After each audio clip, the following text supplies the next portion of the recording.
오늘의 헤드라인입니다. 지난해 말 대전 한국원자력연구원에서 방사성 물질이 누출되는 사고가 난 것으로 확인됐습니다. 방사성 물질인 세슘 137의 농도가 평소보다 59배 높게 측정된 건데 조사팀은 문제가 된 구역을 밀봉하고 현재 모든 시설에 대한 점검을 진행하고 있습니다. 신종 코로나 바이러스 감염자가 우리나라와 일본, 태국 등에 이어 미국에서도 처음 발생했습니다. 중국과 국경을 접하고 있는 북한도 자국 내 확산을 막기 위해 관광객 입국을 금지하며 예의주시하고 있습니다. 실험실이 보유한 혁신 기술로 창업에 성공한 우수한 사례를 공유하는 랩 스타트업 2020 행사가 열렸습니다. 과기정통부는 올해 242억 원을 투입해 실험실 창업을 지원하고 공공기술 기반의 98개 팀을 발굴해 창업을 적극 육성할 계획입니다. 다음엔 그러지 말아야지 하면서도 우리는 일상에서 매번 같은 실수를 반복하곤 합니다. 이렇게 반복적으로 하는 실수를 심리학적으로 설명이 가능하다고 하는데요. 오늘 생각연구소에서는 실수와 관련된 우리의 심리에 대해 알아봅니다.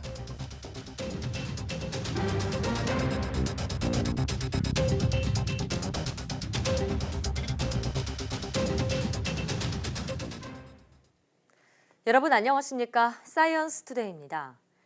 대전 한국원자력연구원에서 방사성 물질이 누출되는 사고가 난 것으로 조사됐습니다. 현재 원자력안전위원회가 사건 조사팀을 파견해 정확한 원인을 조사 중인데요. 자세한 내용 알아보겠습니다. 원자력연구원은 지난해 12월 30일 연구원 정문 앞 하천 토양에서 시료를 채취했습니다. 정기적인 측정인데요. 이를 분석해 1월 6일 이 시료에서 방사능 농도가 증가한 사실을 확인했습니다.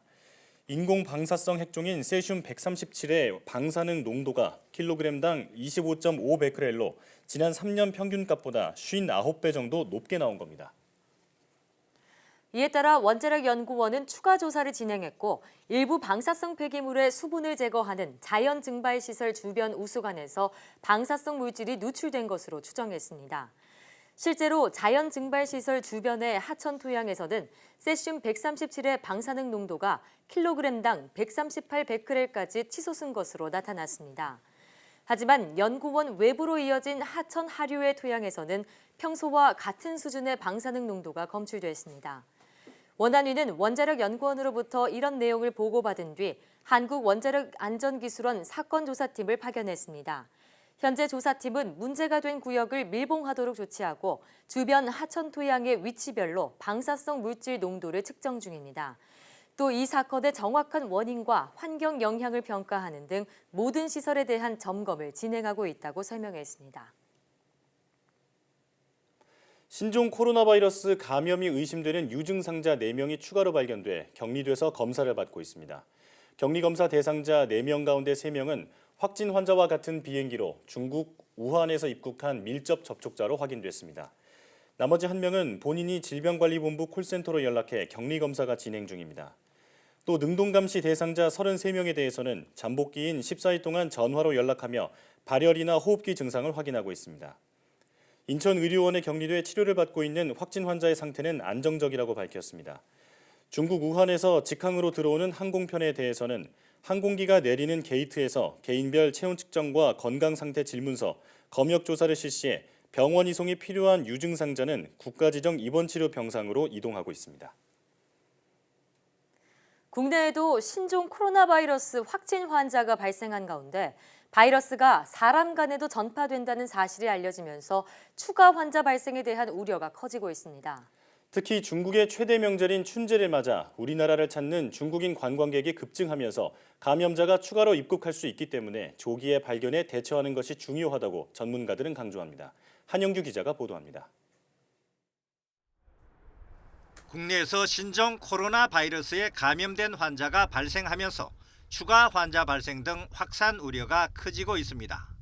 전문가들은 중국과 주변 국가로 신종 코로나 바이러스에 감염된 환자가 빠르게 늘어나는 상황을 고려할 때 국내에서 추가 환자가 발생할 가능성이 커졌다고 분석합니다.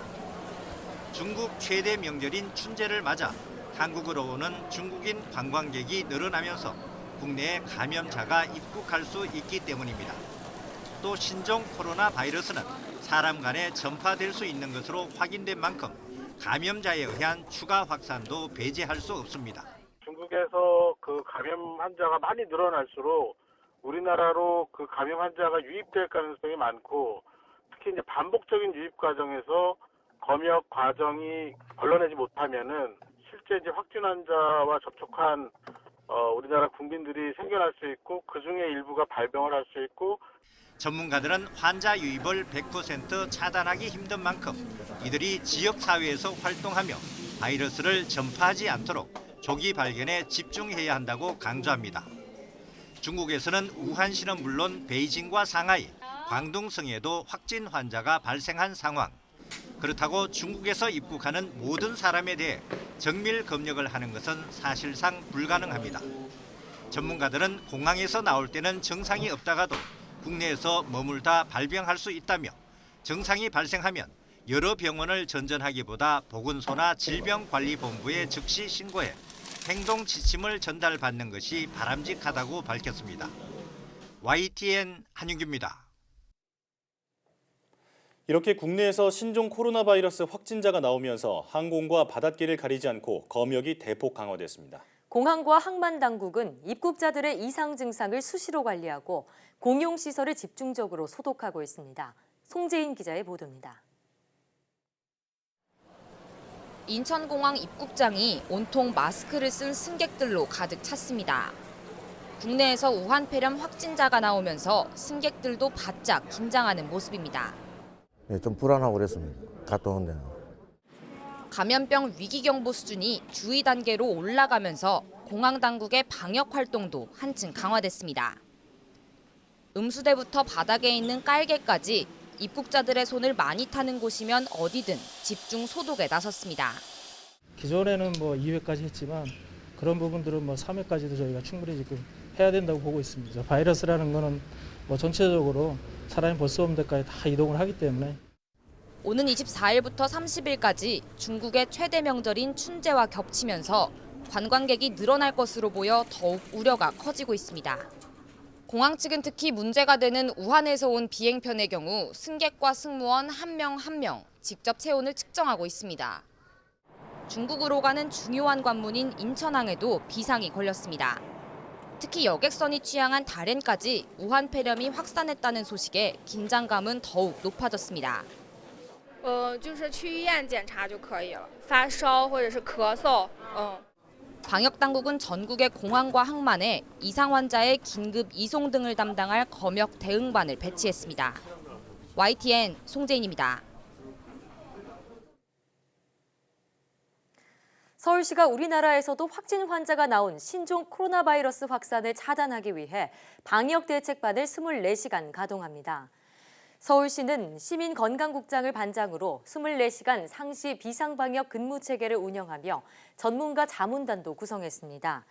또 24일부터 시작하는 우리나라 설 연휴와 중국 춘절 연휴에 양국 간 왕래가 늘면서 감염이 확산할 우려가 있다고 보고 의료기관과 긴밀히 협조해 내원 환자의 해외여행 기록도 확인하도록 했습니다.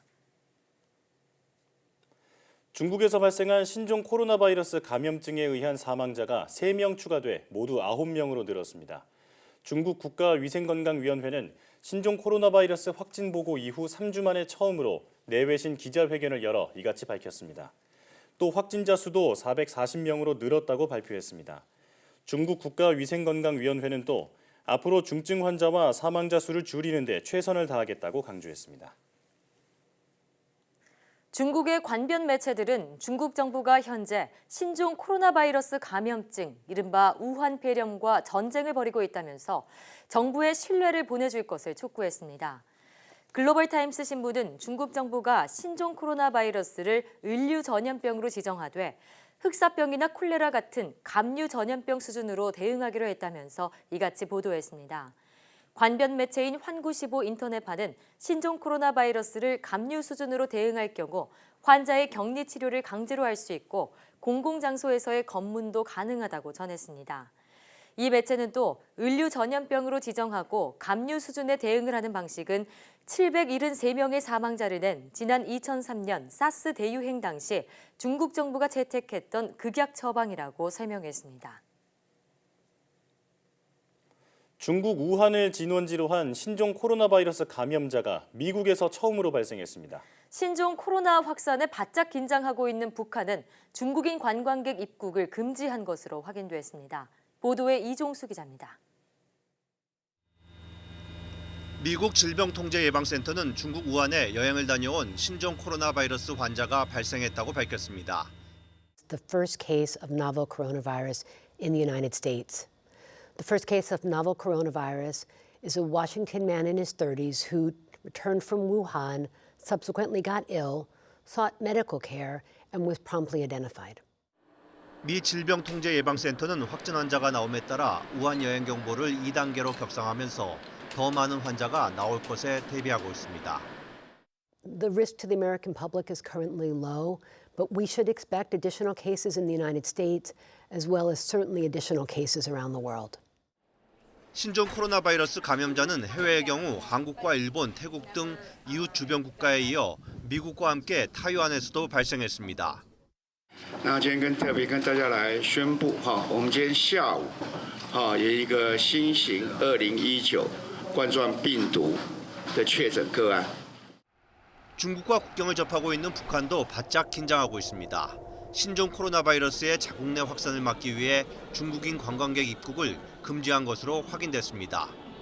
베이징 소식통 등에 따르면 중국 내 북한 전문 여행사들은 최근 북한 당국으로부터 신종 코로나 바이러스 확산 때문에 중국 여행객의 입국을 중단한다는 통지를 받았습니다. 세계보건기구는 긴급위원회를 열어 신종 코로나 바이러스 감염이 국제적인 비상사태에 해당하는지 결정할 예정입니다. YTN 이종수입니다. 이처럼 중국발 신종 코로나 바이러스로 각국이 비상입니다. 신종 코로나 바이러스는 어떤 바이러스인지 김정회 기자가 알려드립니다. 코로나 바이러스는 바이러스 모양이 태양의 코로나처럼 원형 모양의 돌기가 튀어나와 붙은 이름입니다. 주로 동물에서 유래되는데 사람 감염도 일으킵니다. 사스와 메르스가 대표적입니다. 사스, 메르스 등 사람 감염을 일으키는 6종류의 코로나 바이러스 외에 새로 나타난 게 신종 코로나 바이러스입니다.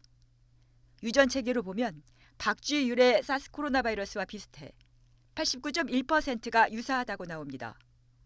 감염되면 고열과 함께 기침, 호흡곤란 등 폐렴 증상이 나타납니다. 현재 예방 백신이나 치료제는 없어서 항바이러스제가 증상 완화용으로 처방됩니다. 치료제가 없는 만큼 면역력이 회복을 좌우하는데 임산부나 노인, 기존에 건강 문제가 있었던 사람은 심각한 상태로 이어질 수 있습니다. 동물에서 유래한 바이러스로 추정되지만 사람 간 감염도 인정되는 분위기입니다. 보건당국은 되도록 우한 등 발생 지역 방문을 자제하고 야생동물을 접촉하지 말라고 당부하고 있습니다. 또 손 씻기와 기침 예절 등을 꼭 지키고 돌아와 의심 증상이 생기면 1339에 전화해 진료기관을 안내받은 뒤 의료진을 만나 여행력도 알리라고 당부하고 있습니다. YTN 김정혜입니다.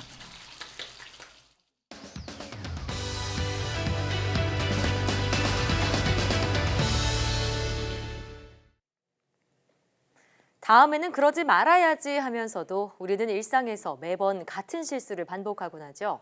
그 심리는 무엇이고 실수를 줄이는 방법은 없을까요? 오늘 생각연구소에서는 되풀이되는 실수와 관련된 우리의 심리에 대해 알아보겠습니다. 연세대학교 심리학과 이동규 교수 함께합니다. 어서 오세요. 네, 어서 안녕하십니까. 교수님 역시 오늘도 흥미진진한 주제인데요. 네. 실수의 심리에 대해서 오늘 이야기 나눠보겠습니다. 생각해보니까 저도 늘 같은 실수를 반복하는 것 같아요. 그런 교수님께서도 같은 실수를 반복하시는 그런 게 있나요? 나이가 드니까 점점 우산이 많아져요. 그러니까 우산이요? 왜냐하면 우산을 두고 오기 때문에 편의점 들려서 똑같은 종류의 우산 집안에 가득 있습니다. 혹시 네. 두 분 그런 실수 없습니까? 조진호 앵커는요? 저는 5분만 하다가 자꾸 5분만 하다가 늦게 일어나서 빠듯하게 준비해서 이제 나가는 그런 게 좀 실수라고 생각이 되는데. 네. 저 같은 경우에는 지하철을 타고 출퇴근을 하는데 네. 이게 매번 내리력을 딴 생각하다가 놓치더라고요. 그래서 이제는 앉지 않고 그냥 서서 가는 그런 방법을 택하고 있습니다. 자, 이처럼 우리가 실수와 관련한 얘기하고 있는데 유명한 어록이 하나 있죠. 인간은 욕심이 끝이 없고 같은 실수를 매번 반복한다 이런 어록인데요. 근데 여기서 말하는 실수가 우리가 방금 얘기한 사소한 실수를 말하는 걸까요? 보통 그런 정도의 실수는 우리가 교정을 할 수가 있는데 오늘 말씀드리고 싶은 것은 좀 일종의 고통스러운 관계를 반복하는 실수가 있죠. 예, 조금 어떻게 보면 위험한 그런 것이 반복될 수도 있는데요. 예를 들어서 알코올 중독인 아버지, 정말 그 속에서 정말 고통을 많이 받았던 사람이 있는데 나이가 들어가지고 남편을 만나는데 아버지랑 매우 비슷한 사람을 만나는 거예요. 그러니까 힘든 고통이 다시 반복되는 그런 상황이 되는 거죠. 또 반대로 어떤 남성분은 항상 보면 그 좀 이렇게 자기가 을의 위치에 있는 걸 좋아하는데 그러다 보면 자꾸 이렇게 그 자기를 무시하는 그런 여자분을 만나는데 그런 게 계속 반복되는 거예요. 싫으면서도 반복하는 네, 자기가 원하지 않았는데도 계속 반복되는 그런 게 생길 수가 있습니다. 나쁜 남자와 나쁜 여자를 자꾸 만나게 되는 그런 실수에 대한 말씀이신 것 같은데 맞는 것 같아요. 주변에서 보면은 그 연애 상담을 할 때 보면 예전에 만났던 사람 때문에 받았던 상처를 이번에도 받고 있는 사람들이 꽤 많이 있더라고요. 본인 경험담 아니시죠? 저는 아니에요. 네. 근데 이렇게 유사한 연애 패턴을 반복하게 되는 이유가 뭘까요? 사실 이게 이제 그 정신분석 쪽에서 좀 주로 얘기를 하는 건데요. 지그문드 프로이트 같은 경우 이렇게 얘기를 했어요. 이런 현상을 반복 강박이다. 반복 강박. 어떠냐면은 되게 이제 무의식적으로 되게 고통스러운 체험을 반복적으로 이거를 경험하게 된다. 그런 거죠. 다른 말로는 이게 이제 운명신경증이란 말도 있습니다. 운명신경증이요? 보통 이제 스트레스 사건 같은 것들이 생겼을 때 이걸 운명으로 받아들이면서 자신의 삶을 비극을 경험하고 그걸 계속 체험을 반복한다는 어쩔 수 그런 없다 얘기인데요. 이렇게 얘기하면서요. 사실 뭐 최근에 뇌과학에 대해서 조금 설명이 다르긴 하지만 정신분석에서는 이런 반복 강박의 근본적인 원인에 대해서 크게 두 가지 단어를 사용합니다. 하나는 극복하려고, 또 하나는 보상을 받기 위해서. 극복하는 건 뭐냐면 내가 너무 고통스러웠으니까 뭔가 새로운 그런 관계에서는 이걸 다르게 좀 나도 살아보고 싶다. 극복하려고 하다가 그런 비슷한 사람을 다시 만나는 거죠. 또 하나는 뭐냐면 자기가 어렸을 때 받지 못한 사랑이나 이런 결핍되었던 것들을 새로운 관계에서 뭔가 그걸 내가 보상받고 싶은 그런 마음. 그래서 하나는 극복, 하나는 보상 두 가지를 그 어떤 그 원인으로 갖고 있는데 문제는 뭐냐면 이런 게 무의식적으로 자기 고통을 결국은 또 반복한다는 데 있는 거잖아요. 그러니까 사실 극복이 잘 안 될 수가 있는데요. 예를 들어서 아버지한테 학대받았던 여성이 뭔가 그 비슷한 그런 그 사람을 또 만났다 이렇게 됐을 때 고통스러운 상황 자체를 극복해서 이번에 내가 좀 잘해보겠다 이런 생각을 하지만 사실 그게 성공하지 못하게 되면 고통만 계속 진행되는 거잖아요. 그래서 자기 안에 어떤 그런 거를 극복하거나 결핍을 보상받고 싶은 심리는 있을 수 있지만 그 결과에 대해서도 좀 더 생각해 볼 필요가 있습니다. 네, 그렇군요. 그러니까 반복 강박의 그 심리는 과거에 좀 고통스러운 상황을 다시 한번 어떻게 보면 도전을 하는 거죠. 그렇죠. 2차식이죠. 한번 극복해 보려거나 혹은 이번엔 다르겠지 하면서 좀 보상을 받아보려는 그런 심리 때문이다라고 이해해 볼 수 있을 텐데요.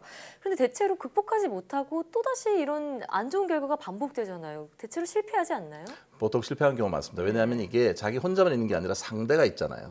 결국 50대 50인데 관계 속에서 상대방을 자신이 원하는 방식으로 통제하기 쉽지 않잖아요. 그래서 이게 반복되는 그런 경우가 있는데 문제는 이제 반복 강박이 정말 무서운 이유는 뭐냐면 다시 내가 상처받을 가능성이 있다는 걸 알긴 알아요.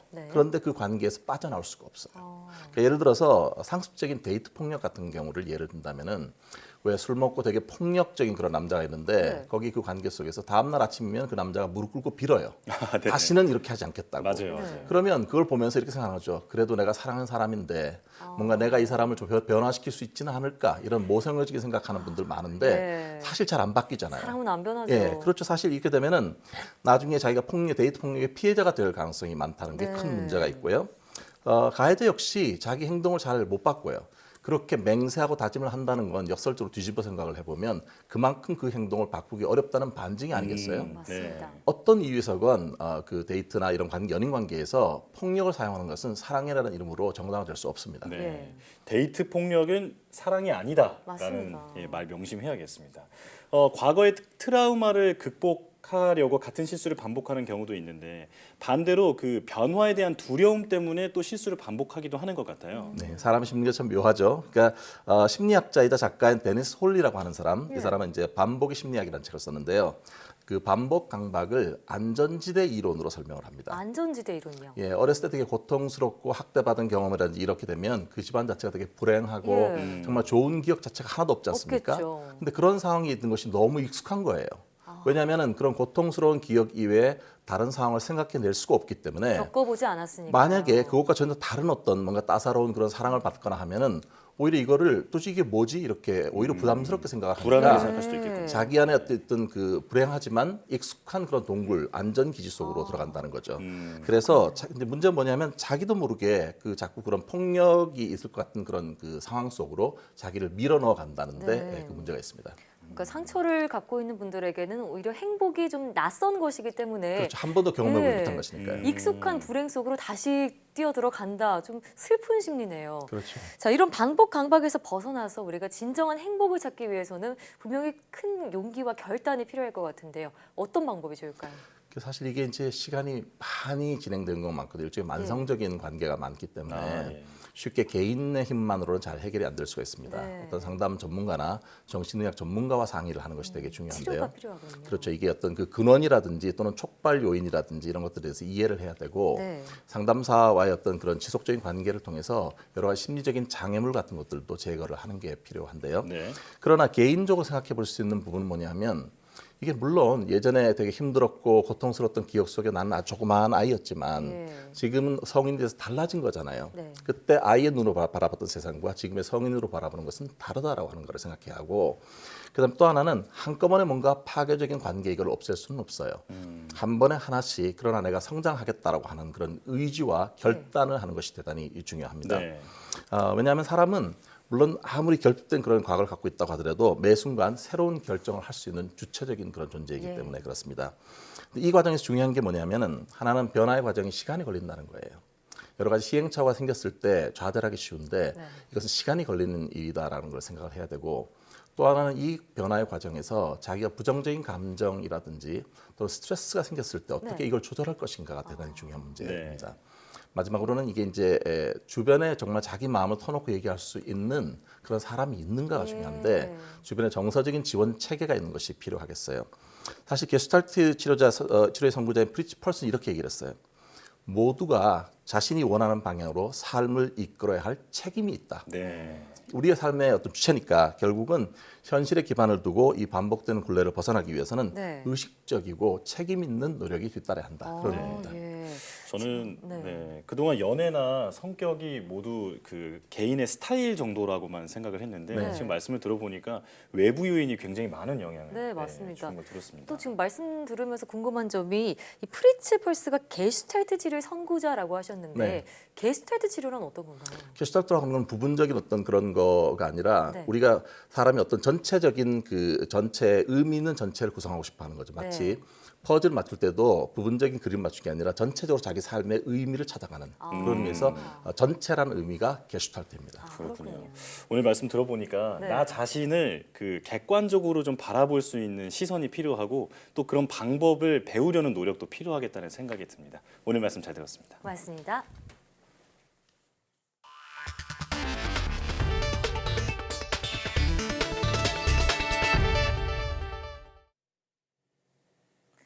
이번 설 연휴에는 지역적으로 비나 눈이 자주 내릴 것으로 보여 고향 오가는 길에 미끄럼 사고가 우려됩니다. 또 동해와 남해에는 연휴 내내 높은 물결이 예상돼 섬 지역 귀성객들의 주의가 필요합니다. 정혜윤 기자입니다. 이번 설 연휴에는 주로 동해안과 남해안을 중심으로 많은 비나 눈이 오겠습니다.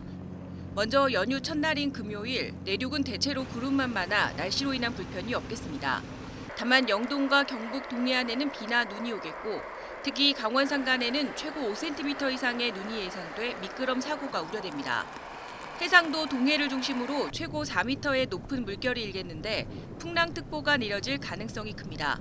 섬 지역 귀성객들은 배편 결항 여부를 미리 확인해야 할 것으로 보입니다. 설날 당일에는 제주도에 비가 내리겠습니다. 또 동해에 이어 남해에도 최고 3m의 파도가 예상돼 풍랑특보가 추가 발령될 것으로 보입니다. 귀경길에는 내륙에도 비나 눈이 내리는 곳이 늘어나겠습니다. 일요일인 26일에는 남부와 영동, 제주도에 강풍을 동반한 비가 오겠고 연휴 마지막 날인 27일에는 전국으로 비가 확대하겠습니다. 해상은 동해와 남해를 중심으로 풍랑특보가 계속될 가능성이 커 섬 지역 귀경객들의 불편이 크겠습니다.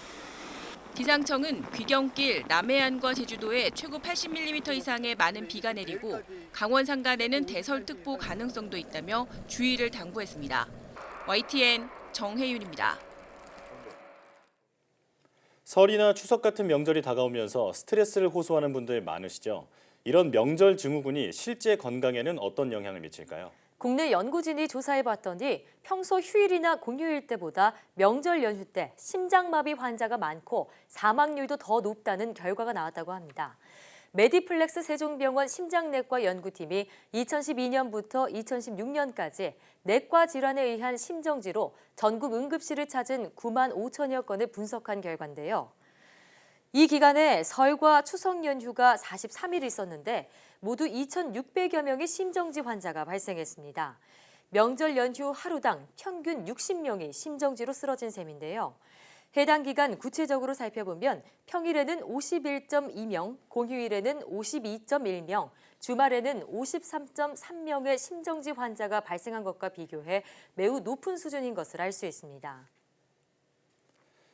병원 도착 전에 사망하거나 입원 후에 사망하는 비율도 높게 나왔습니다. 발생일로 보면 명절 전이나 당일보다 끝 무렵에 가장 많았습니다. 명절에 심정지 발생이 많은 이유로 연구팀은 긴 연휴로 인한 병원 접근성 감소, 명절 스트레스 증가, 과도한 알코올 섭취 등을 꼽았습니다. 연구팀은 명절이 되면 게을러지거나 스트레스를 심하게 받는 등 생활 패턴이 갑자기 바뀌면서 심뇌혈관 질환자에게 나쁘게 작용할 수 있다며 명절에도 기본적인 생활 리듬을 지키는 게 중요하다고 말했습니다. 이번 설은 연휴 이틀째가 명절 당일이어서 유독 귀성길 혼잡이 예상됩니다. 대부분 고속도로를 이용하실 텐데 귀성길은 설 전날인 오는 24일 오전에, 귀경길은 설 당일인 25일 오후에 가장 혼잡할 것으로 전망됩니다. 보도에 백종규 기자입니다. 민족의 대이동이 이어질 설 연휴.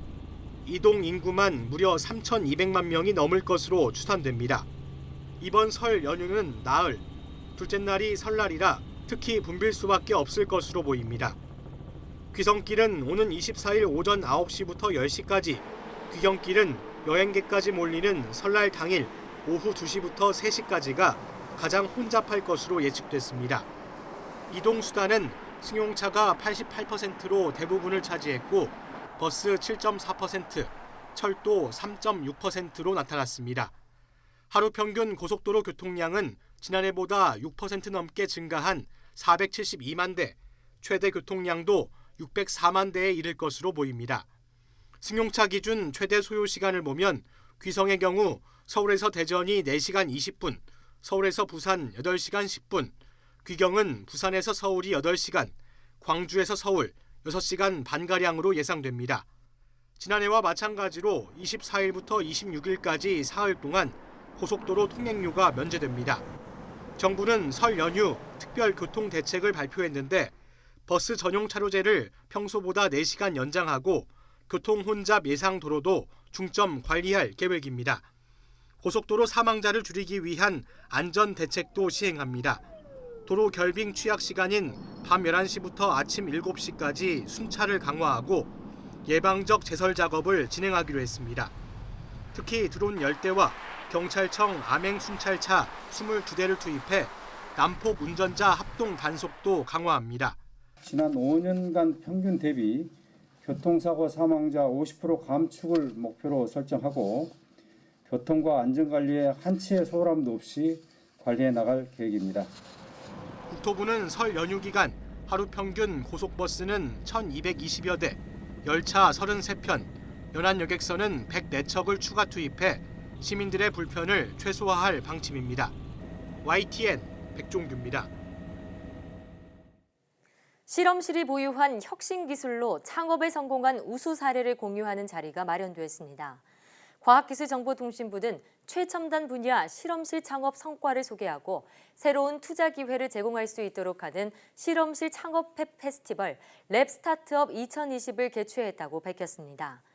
이번 행사에서는 창업에 성공한 사례자들의 발표와 함께 실험실 창업 유공자에 대한 시상이 진행됐습니다. 과기정통부는 올해 242억 원을 투입해 실험실 창업을 지원하고 공공기술 기반의 98개 팀을 발굴해 창업을 적극 육성할 계획입니다. 그럼 이어서 정병선 과학기술정보통신부 1차관의 말을 직접 들어보시겠습니다. 우리가 예측할 수 없는 새로운 변화들이 있는데 이런 것들을 개척해가는 것은 여기 계신 창업하신 젊은 청년들이 주인공이라고 생각이 됩니다. 그래서 저희 과기정통부의 모든 연구개발 성과들이 창업의 씨앗이 될 수 있도록 계속 지원을 하고요. 살균과 소독에 흔하게 사용되는 염소를 저렴하게 생산할 수 있는 기술이 개발되었습니다. 울산과학기술원은 염소 생산 과정에서 사용할 수 있는 새 촉매를 값싸게 제작할 수 있는 기술을 개발했다고 밝혔습니다. 연구팀은 이번에 개발한 촉매가 기존 촉매보다 귀금속을 150분의 1 수준으로 적게 함유하고 있어 저렴하면서도 염소 생산 효율은 더 높일 수 있다고 설명했습니다. 특히 바닷물처럼 염소 이온이 많거나 반대로 적은 환경에서도 모두 높은 효율로 염소를 생산해낼 수 있다고 덧붙였습니다. 연구팀은 이번 기술이 다양한 수처리 장비에 활용될 수 있을 것으로 기대했습니다. 달걀을 집거나 피아노를 치는 등 자유자재로 움직일 수 있는 로봇손이 개발됐습니다. 한국기계연구원은 사람 손가락의 움직임과 구조를 모방한 로봇손을 개발했다고 밝혔습니다.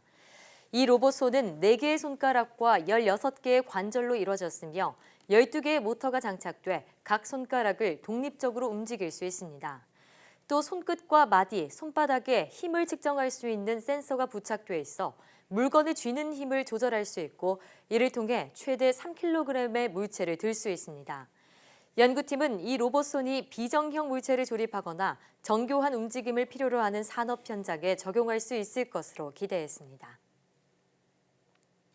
서울과 베이징의 초미세먼지 발생에 배출가스와 석탄 발전이 영향을 주는 것으로 확인됐습니다. 우리나라와 중국 대기질 공동연구단이 지난 2017년부터 함께 연구한 결과입니다. 두 도시 초미세먼지 성분은 질산암모늄과 황산암모늄, 유기물질 등으로 비슷했습니다. 이 가운데 자동차 배출가스와 관련 있는 질산암모늄 비율은 두 도시가 비슷했습니다.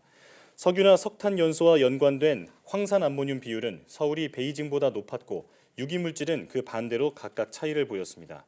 국립환경과학원은 앞으로 초미세먼지 배출량 조사와 항목 구축 등을 통해 구체적인 연구 결과를 만들겠다고 밝혔습니다. 도널드 트럼프 미국 대통령과 청소년 환경운동의 아이콘 그레타 툰베리가 기후 대응을 놓고 또다시 설전을 벌였습니다. 스위스 다보스에서 개막한 세계경제포럼에서 트럼프 대통령은 특별연설을 통해 다보스 포럼이 제안한 나무 1조 그루 심기에 동참하겠다고 말했습니다. 또 과학자들이 세계가 처한 기후 문제를 해결할 방안을 찾을 것이라면서 자신감을 나타냈습니다. 트럼프 대통령의 연설을 현장에서 듣던 툰베리는 기후 대재앙 방지 세션의 연사로 나서 기후변화에 대한 세계 지도자들의 무심함을 강한 어조로 비판했습니다. 툰베리는 기후변화가 얼마나 긴급한 당면 과제인지 세계가 아직도 알지 못하고 있다며 나무 심기와 과학의 발전을 기다리는 것으로는 충분치 않다고 강조했습니다.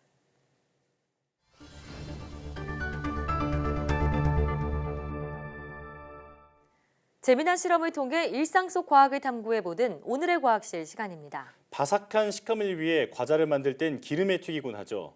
혹시 기름이 많은 과자를 땔감 대신 사용할 수도 있을까요? 지금 바로 확인해 보시죠. 언제 먹어도 맛있는 과자. 그런데 과자를 먹다 보면 손에 기름이 묻곤 하죠.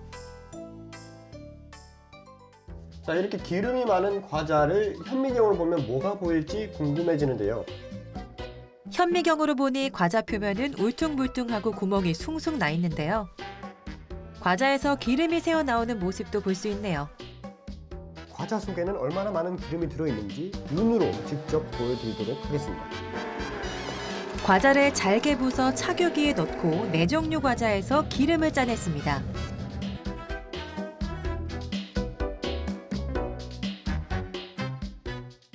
4종류의 과자에 함유된 기름의 양이 각각 다른데요. 이렇게 다른 이유는 뭘까요? 과자에 기름을 입히는 방식에는 과자를 직접 기름에 튀기는 유탕 처리 방식과 혹은 과자의 표면에 기름을 바르거나 혹은 기름을 뿌리게 되는 유처리 방식이 있습니다. 아, 유탕 처리가 기름에 튀긴 거고 유 처리가 그냥 기름을 발랐다는 뜻이군요.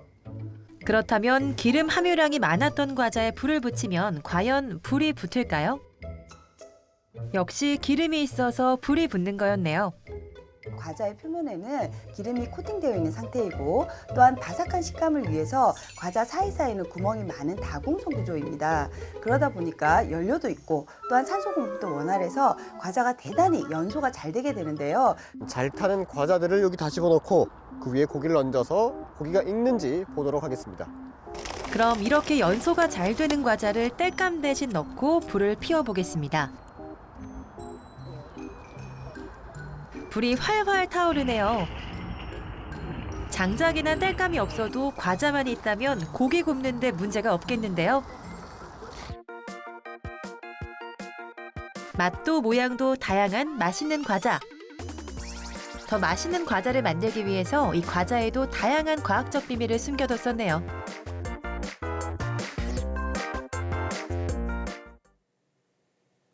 IPTV 월정액 VOD 부가 서비스 가입 후 1개월 이내 해지 시 동영상 시청 여부와 관계없이 1개월 요금 전액을 부과하는 것은 무효라는 판단이 내려졌습니다.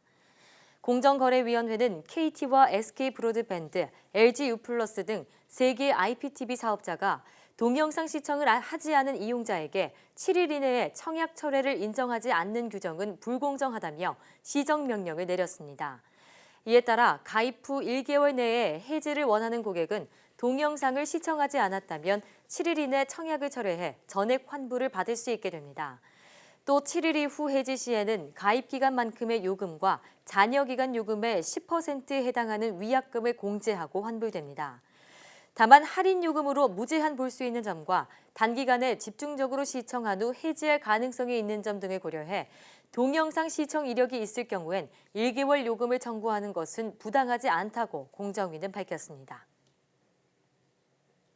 지난해 4분기 줄과 같은 폐쇄형 액상 전자담배 판매량이 급감한 것으로 나타났습니다. 기획재정부 자료를 보면 지난해 관련형 전자담배 판매량은 1년 전보다 9.3% 늘어난 3억 6천만 갑으로 집계됐습니다. 반면 줄이나 릴 베이퍼 같은 액상 전자담배는 1,700만 갑 팔리는 데 그쳐 지난 3분기보다 90%나 줄었습니다. 이는 미국의 중증 폐질환 사태 이후 정부가 액상형 전자담배 사용 자제를 권고한 영향으로 분석됩니다. 농림축산식품부는 올해 농식품 수출 목표를 75억 달러, 우리 돈 8조 7천여억 원으로 잡았습니다. 농식품 수출 75억 달러는 지난해보다 1.5% 늘어난 것입니다. 농식품부는 특히 딸기와 포도를 각각 1억 달러 품목으로 키우겠다고 덧붙였습니다. 딸기와 포도는 최근 외국에서 인기가 높아 지난해 각각 2자릿수 수출 증가를 기록했습니다. 농식품부는 인삼과 김치 등을 빼면 1억 달러 이상 품목이 많지 않고 수출 시장도 미국이나 중국 등에 머문 점을 풀어야 할 숙제로 꼽았습니다. 전국 주요 습지에 겨울철새 203종 162만여 마리가 머무는 것으로 확인됐습니다. 국립생물자원관이 지난 17일부터 전국 주요 습지 200곳을 조사한 결과입니다. 지난해 같은 시기보다 16만 마리가량 늘었습니다. 가창오리가 40만여 마리로 가장 많았고 쇠기러기와 청둥오리 등이 뒤를 이었습니다. 멸종위기 야생생물 조류는 두루미와 황새 등 35종 11만여 마리가 확인됐습니다. 생물자원관은 올겨울 비가 잦고 눈이 적게 내려 오리류가 우리나라를 많이 찾았다고 설명했습니다.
맞아 결심한 것들이 작심삼일이 되는 경우가 많죠.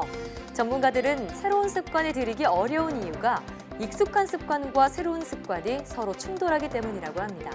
그럴 땐 습관 결합하기가 도움이 된다고 하는데요. 예를 들어 습관적으로 커피를 마시는 사람은 커피를 참기보다 커피잔에 물을 따라 마시는 게 좋다고 하네요. 또 자기 전에 스마트폰을 보는 습관을 고치고 싶다면 스마트폰을 저 멀리 두고 대신 머리맡에 책을 놓아두는 게 좋습니다. 작은 것부터 하나하나 바꿔나가다 보면 언젠가 좋은 습관이 몸에 배겠죠. 사이언스 투데이, 오늘 저희는 여기서 인사드리겠습니다. 함께해 주신 여러분 고맙습니다.